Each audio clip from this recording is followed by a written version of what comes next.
Assalamualaikum warahmatullahi wabarakatuh. Jumpa lagi dengan saya Aknabila Novita, nomor induk mahasiswa 19202121005, kelas HES5C, Prodi Hukum Ekonomi Syariah, Fakultas Syariah IAIN Kudus. Nah, di vlog kali ini saya buat untuk memenuhi tugas mata kuliah Hukum Pembiayaan Syariah. Adapun materinya yaitu pembiayaan proyek dengan dosen pengampu yaitu Bapak Moh Junaidi Abdillah MH. Materi yang pertama yaitu pengertian pembiayaan proyek. Sebelum kita masuk pada pengertian pembiayaan proyek, alangkah lebih baiknya kita mengetahui apa itu pembiayaan dan apa itu proyek. Nah, pembiayaan itu merupakan pendanaan yang diberikan oleh suatu pihak kepada pihak lain untuk mendukung investasi yang telah direncanakan, baik dilakukan sendiri maupun lembaga. Dengan kata lain, pembiayaan merupakan pendanaan yang dikeluarkan untuk mendukung investasi yang telah direncanakan. Selanjutnya yaitu proyek. Proyek merupakan suatu kegiatan atau rangkaian pekerjaan dengan target yang harus diselesaikan dalam jangka waktu tertentu. Apa sih yang membedakan proyek dengan pekerjaan lainnya? Nah, yang membedakan proyek dengan pekerjaan lainnya adalah sifatnya yang khusus, tidak bersifat rutin pengadaannya, sehingga pengelolaannya pun memerlukan perhatian ekstra lebih banyak. Selanjutnya kita masuk kepada pengertian pembiayaan proyek. Pembiayaan proyek atau biasanya dikenal dengan project financing merupakan satu jenis skema pembiayaan jumlah besar dan umumnya untuk jangka panjang. Pembiayaan proyek juga merupakan biaya yang diperuntukkan untuk proyek konstruksi. Adapun pihak yang membiayai proyek konstruksi adalah bank atau lembaga keuangan lainnya yang bertujuan agar pembangunan infrastruktur bisa berjalan dengan baik sehingga nantinya akan dinikmati oleh publik sebagai fasilitas umum. Contohnya yaitu pembiayaan proyek yang membutuhkan dana yang tidak sedikit, tapi efeknya itu dapat dinikmati untuk jangka panjang, seperti jembatan beton atau pembuatan jalan tol Semarang hingga Surabaya. Ada juga jalan lintas Papua yang sebelumnya itu tidak ada dan setelah ada sekarang distribusi ke Papua jadi semakin mudah dan kegiatan ekonomi pun semakin menyebar. Selanjutnya yaitu dasar hukum pembiayaan proyek.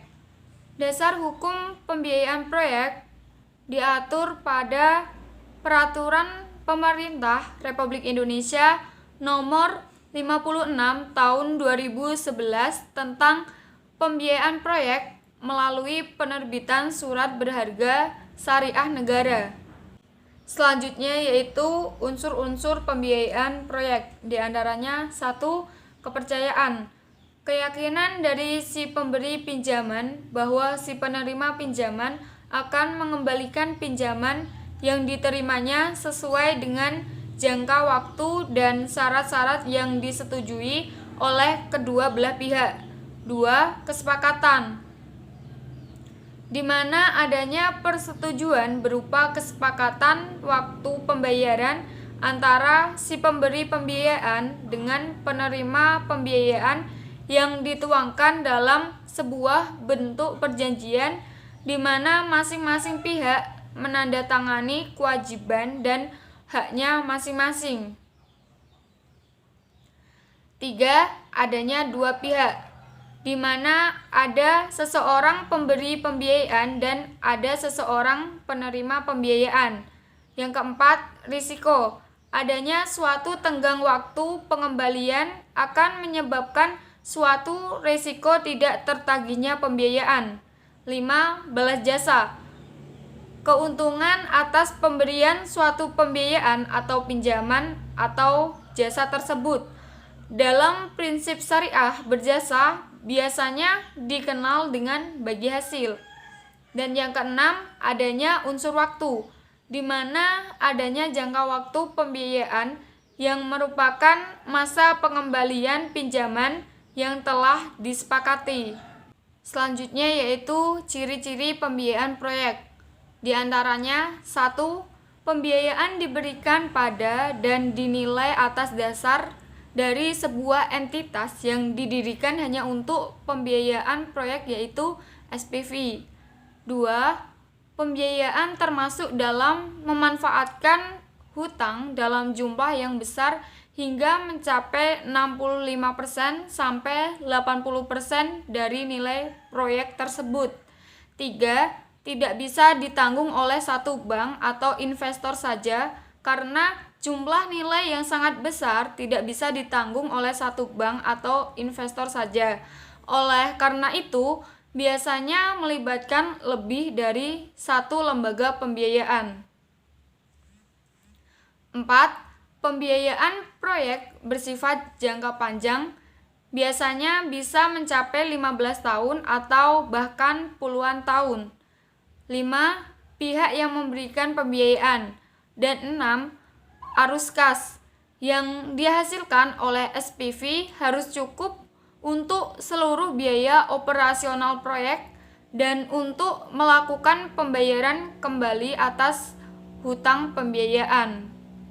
Selanjutnya yaitu para pihak dalam pembiayaan proyek yang terlibat secara langsung. Di antaranya ada 3. 1. Pemerintah, di mana dalam suatu proyek dipersepsikan dalam kepentingan publik. 2. Swasta, di mana dalam suatu proyek bertujuan untuk menghasilkan keuntungan. 3. Pemberi pinjaman, di mana dalam menyediakan pinjaman untuk suatu proyek tidak dapat disamakan dengan para pemegang saham, yaitu adanya tujuan mendapatkan margin atau keuntungan. Sekian presentasi tugas UTS dari saya. Semoga bermanfaat untuk teman-teman semua.